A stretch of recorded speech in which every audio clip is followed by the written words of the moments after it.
Welcome back to Big Fan Sports. I'm your host, Jaden Harper, and today is the official last day of the MLB regular season. We have two more games to go. It's a doubleheader today in between the New York Mets and the Atlanta Braves for them game 161 and 162 with major playoff implications in the National League. You have first, the Mets were able to salvage the series yesterday against Milwaukee, taking the final game. Atlanta lost to Kansas City, and San Diego lost to Arizona. So now we have to play two games, and it's going to be tricky for the two managers to figure out who pitches. But right now, we have the probable pitchers for the two games. For game one for the Mets will be Tyler McGill against Atlanta Spencer Swellenbach. Swellenbach had a really good outing against the Mets last Tuesday, game one of this series. And then game two is a tricky one. Right now, it would be Luis Severino against Chris Sale for each of their respective teams. But depending on the result of game one of them isn't starting game two, because if one team wins game one, they're already in the playoffs.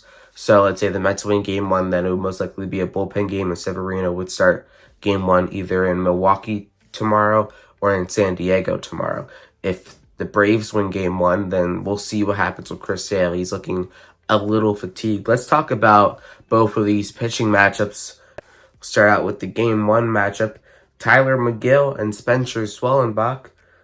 McGill with a 4-5 record and 14 starts, 3.98 ERA, 83 strikeouts, a 1.27 WHIP, a 3.36 FIP, which is fielding independent pitching, 72 innings pitched, and a 0.5 baseball reference WAR. Swellenbach has been very impressive as a rookie for Atlanta, a 3.47 ERA, a 3.38 FIP, 116 innings, 2.3 B WAR, and 122 strikeouts. So he has been huge for Atlanta this year. And a big reason why they're in this position. Atlanta is a weird team where you could potentially have 5 postseason starters available, because you have Swellenbach and potentially Sale. You also have Max Fried, you have Charlie Morton, and you have Ronaldo Lopez. So they're in a really good position if they do make this wild card, if they have to play both games.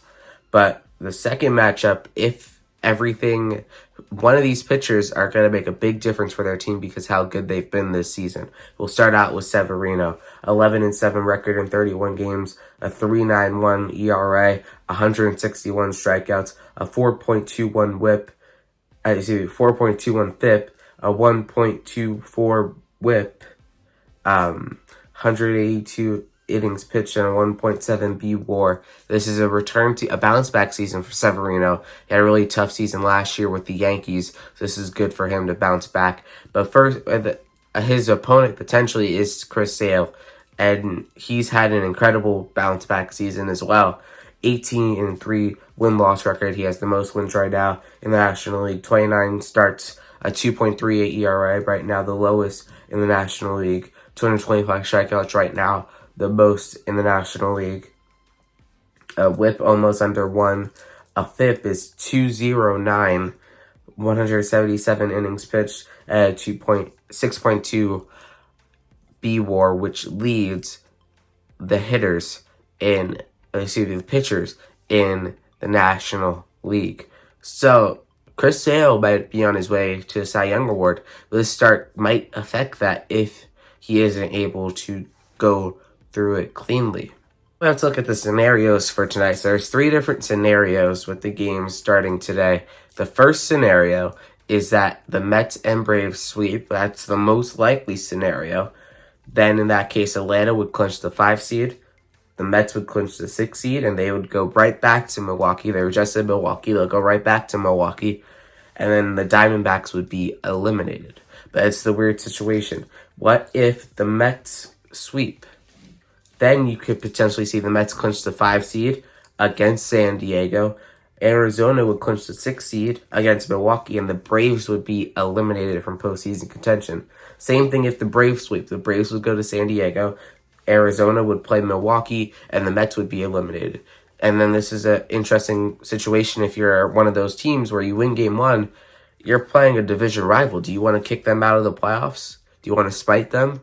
Or do you want to have an easier route, because for the Mets, it's much easier to go back to Milwaukee. The easiest route for the Mets is scenario one, because they were just in Milwaukee. In all honesty, Milwaukee's the easier matchup in the division series, and you just saw their pitching, so it's not like they have much to hide. So Milwaukee's easily the easier matchup for the Mets, because then if you're the Mets, you have to go all the way out to San Diego to play the Padres, and it's a cross-country flight right there. So for the Mets, the easiest scenario would be scenario one, and for the Braves probably as well, especially if they win game one. They save Sale for the wild card series, so that you see Sale, Fried, and Lopez in the wild card series, and that's a dangerous trio right there. You don't really want to have to go against. So both teams have a very tough strategy going into today. But I do want to remind you, I will be live on Tuesday for 2 games. The second one will be determined after today's Braves-Mets games. It will be against the Padres. And then I will also be live for game 1 of the Orioles and Royals series. That's at 4 o'clock. So make sure to check that out right here on Big Fan Sports. Thank you for watching, and I'll see you next time.